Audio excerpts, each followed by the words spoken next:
হরে কৃষ্ণ।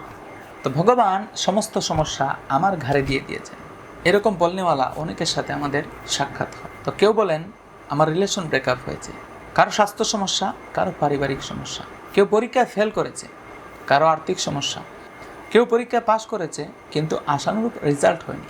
আপনি অবশ্যই এরকম কোনো সমস্যায় ভুগছেন। তো আমরা যদি জগতে যার কাছে যাই, আমরা গেলে দেখব সবাই কোনো না কোনো সমস্যায় ভুগছেন। প্রকৃত অর্থে এই জগৎটা সমস্যায় পরিপূর্ণ, কেউই সমস্যা থেকে মুক্ত নয়। এখন অনেকে আছেন যার চাকরি নেই, সে চিন্তা করছে। যার চাকরি আছে সে হয়তো অনেক সুখে আছে, সে অনেক সুখী। কিন্তু যার চাকরি আছে তাকে জিজ্ঞেস করুন, সে তার চাকরি নিয়ে সুখে নেই। সে চাকরিতে আছে কিন্তু এই চাকরি তার পছন্দ নয়, এই চাকরি নিয়ে সে সুখী নয়। সে চিন্তা করছে আমি যদি চাকরি না করতাম, আমি যদি মালিক হতাম, তাহলে যখন মন চাইতো তখন অফিসে আসতাম। সে ভাবছে মালিক হলে হয়তো সুখী হতো। কিন্তু যে মালিক, তাকে ব্যবসা হোক না হোক মাসে মাসে কর্মচারীর বেতন দিয়ে দিতে হচ্ছে। ব্যবসা হোক না হোক ব্যাংক থেকে আনা লোনের টাকা মাস মাস পরিশোধ করতে হচ্ছে।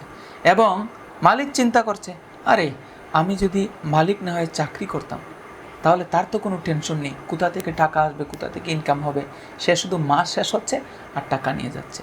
তো আমরা যদি বিচার বিশ্লেষণ করি তাহলে দেখতে পাই কেউ জগতে সুখী নেই। সেই সব দিক থেকে হতাশ হয়ে কেউ ভাবে যেন অবসর জীবনটাই মনে হয় অনেক ভালো, অনেক আনন্দের। তো যারা চাকরিতে থাকে তারা ভাবে যেন আমি যখন অবসর গ্রহণ করব তখন আনন্দের সময় পার করব। কিন্তু যারা অবসর ব্যক্তি তাদের কাছে যান, দেখবেন তাদের সময় পার করতে পারছে না।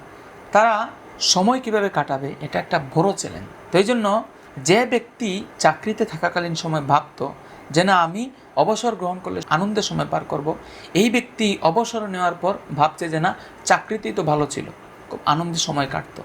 তো আমরা দেখতে পাই অনেক বৃদ্ধ বয়সে অবসর গ্রহণ করার পর একাকিত্বের কারণে আবার চাকরিতে যুক্ত হতে দেখা যায়। এজন্য আমরা যদি দেখি জীবনের কোনো অবস্থায় আমরা প্রকৃতির তো সুখী হতে পারি না, কারণ এই জগৎটা সুখের জায়গা নয়।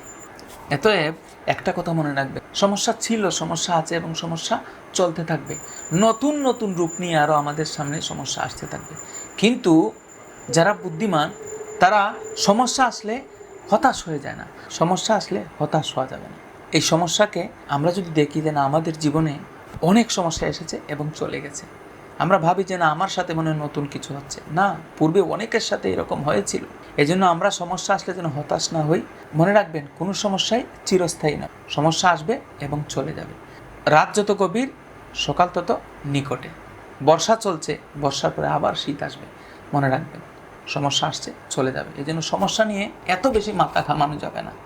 এই সমস্যা নিয়েই জীবনে সুন্দরভাবে চলার শিক্ষা আমাদেরকে লাভ করতে হবে এবং যত সমস্যা আসুক হতাশ না হয়ে ভগবানের চরণ আশ্রয় করে এই সমস্যাকে সমাধানের জন্য চেষ্টা করতে হবে। মনে রাখবেন ভগবানের আশীর্বাদ বিনা আপনি কোনো সমস্যাকে ওভারকাম করতে পারবেন না। সর্বোপরি নিজের চেষ্টা এবং ভগবানের আশীর্বাদেই আমরা সমস্ত সমস্যাকে ওভারকাম করতে পারি। সকলকে ধন্যবাদ। হরে কৃষ্ণ।